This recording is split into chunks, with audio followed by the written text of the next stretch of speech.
Hi, I'm Lee Hulcher with Napier Realtors ERA. It's spring 2016. We are in a very, very strong market. It's very great for sellers. It's very nerve-wracking for sellers. It's also nerve-wracking for buyers. So I'm going to talk about multiple offers because they're alive and well and we're doing a lot of them.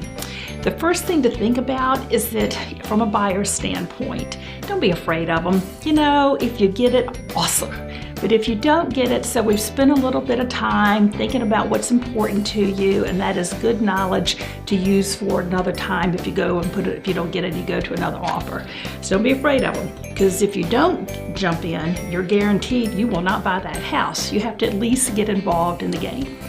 So to get you prepared, I have a tip sheet that I have come up with, and I give it to sellers and I also give it to buyers because I want you to have some ideas to think about before you get caught up in the rush of it. So let's talk about sellers. Here we are, and you have now gotten at least 2 offers on your home. Pretty cool. But what do you do with it? How do you make a decision about which one to accept? Often you'll find that regardless of how many you have, they're often really, really close. It's like everybody is kind of hanging around sort of the same offer. So we're sort of making decisions based on nuances of exactly what to choose. So there's sort of 3 different areas that the offers kind of come down in. One is time. Have you gotten an offer that gives you a time to close that really works for you? Have we communicated that and we have a buyer says, yes, we can work with that time. That's great. Sometimes also rent backs. Is the buyer in a position where they're willing to let you actually rent back for a while? Sometimes that can give you time to go find a home of your own. It can also, maybe you're already under contract for a house and you'd like to rent back for maybe a week or so, and that way you'll have time to do a move that isn't as crazy. So time is a very important factor that can, make you decide on one versus the other. The other is terms. Things like inspections. I am personally not fond of buying a house where there are no inspections done, unless it's one that you really know you're going to renovate and it's not all that important.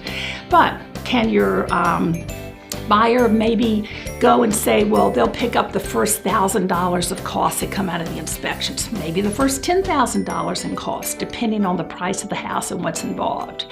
So those are the 2, time, terms. That's kind of stuff. We can play with them and they can help to tilt it one way or the other.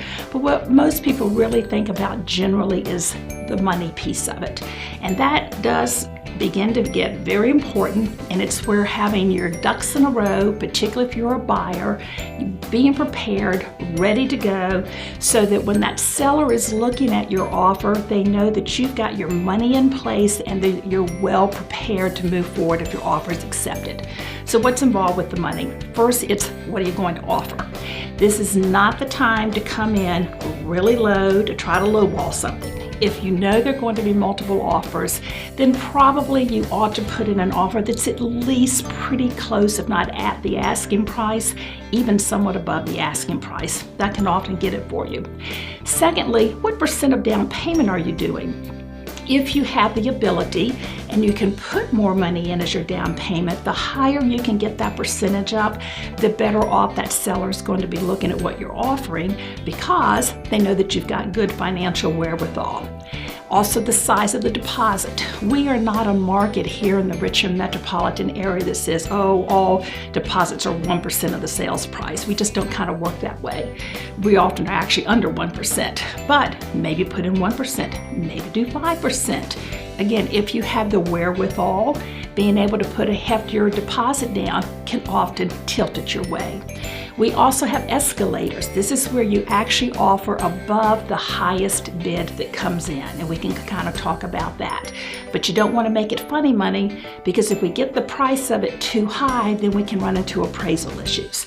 And we don't want to be all the way down the road, getting ready to close, and an appraisal doesn't support the price. So there's a lot of conversation goes on, both if it's my buyer and also if it's the seller.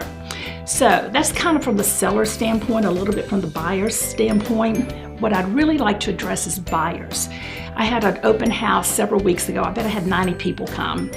lots of young couples were coming in. They had never talked to a lender. They had never talked to a realtor. They had just picked up that there was an open house on one of the secondary sites, and they came in really unprepared. And so what I said to all of them was, okay, if you're going to jump into an area that happened to be in a really hot area, you have to be prepared. And there are two pieces to that. One piece is you have to have a great realtor, like me. I can lead you through. But secondly, you've got to have a great lender. You have to have your ducks in a row. You have to be prepared. You have to have your pre-approval. You have to have gone through some of this so that you've got the money piece ready to go, because we have to have that pre-approval when we put in the offer. This is where having a good lender who is fleet of foot, who is quick, who is responsive, who works weekends, not all lenders do, so that when you get involved in it, you can get to that lender and you can actually say to them, I need a pre-approval today.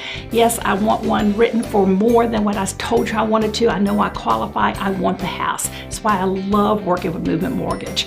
Our lender here is awesome. She's fast, she's quick, she is on top of it, and I know that I can always count on her to do a good job.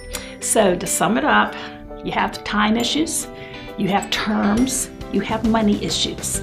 And from a buyer, you need a good realtor, you need a good lender, and you also need some tennis shoes because you have to be fast. The good houses go very, very fast, often in a day or two, so you want to be prepared.